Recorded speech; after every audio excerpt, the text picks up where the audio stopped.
And a very good evening, everybody. I'm John Cole. What a great weekend it was for football in eastern Montana. 2 home semifinal games. First, we go to Fairview for the 8-man against the Fort Benton Longhorns, a club that they beat last year in the playoffs. Let's go to Starfield and see what happened this time around. It is Eli Argenbright who is going to find his way to the end zone. 6-0 Longhorns. Here come the Big Blue. They love to run the ball.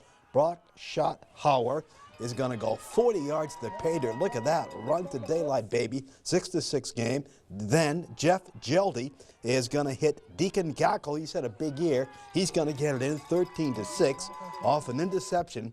It's Tyler Lone with a nice cutback run. He is going to get it in, and that is going to make it 21-6 after one. Off another interception, it is Wyatt McPherson. He can run the ball. He's going to get in there for another touchdown. That makes it 28-6.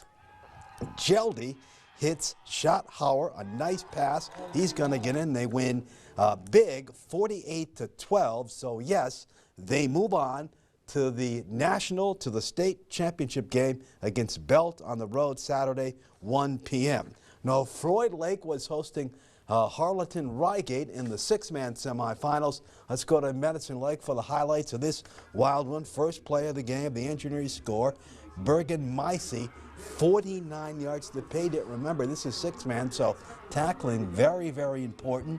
Still in the first. Floyd Lake gonna come back 14-zip. Nate Stentoff with a 1-yard run. Then the engineers lead it 58-54. Third quarter, he's gonna come up with a huge pick. So there's somebody who wants to get into that playoff game again. Nice cutback. He is going to take it deep, deep into the territory.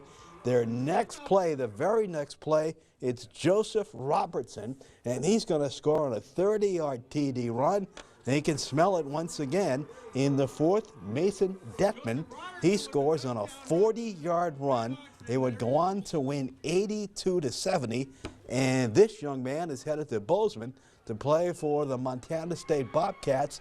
But before he goes there, he wants to add another state title to his resume. What a great comeback win by the Redhawks. After last week, I have the same feeling right now where it's like a little worried at first, but then the boys are resilient. They fought back. The boys did it all. They overcome so much adversity. They deserve all the credit in the world. No kidding. They're loyal fans right there. It was a nice day. They, of course, won it in 2020 and 2021. They won another one. So Saturday, they're at home. That'll be at Medicine Lake against Centerville.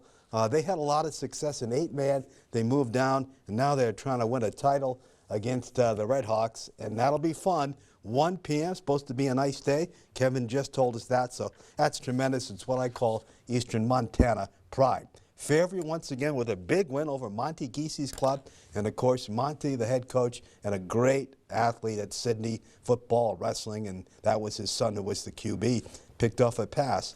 Saturday, they hit the road for Belt at 1 p.m.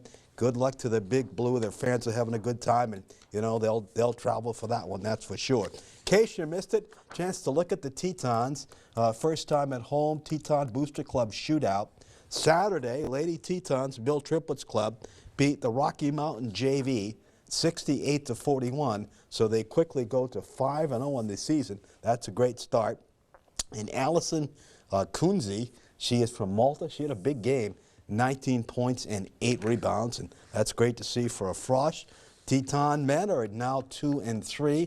They beat the Rocky Mountain JV 117-102. Rex Sterling, he's an Aussie. So far, he's done very well. 24 points and 9 rebounds. They're 2-3. Now, both clubs will play at the Baymont Inn Classic in Wahpeton.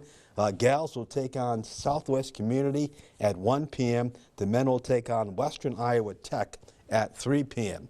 And how about this? This year's Grizz-Cats game looks to be unbelievable. Now, this game is always great every year, no matter what the records are. Can you believe it? Both clubs 6-1 with the conference title on the line. And that is a rivalry. This year the game will be played in Missoula. And with that, we take a timeout on First News at 10.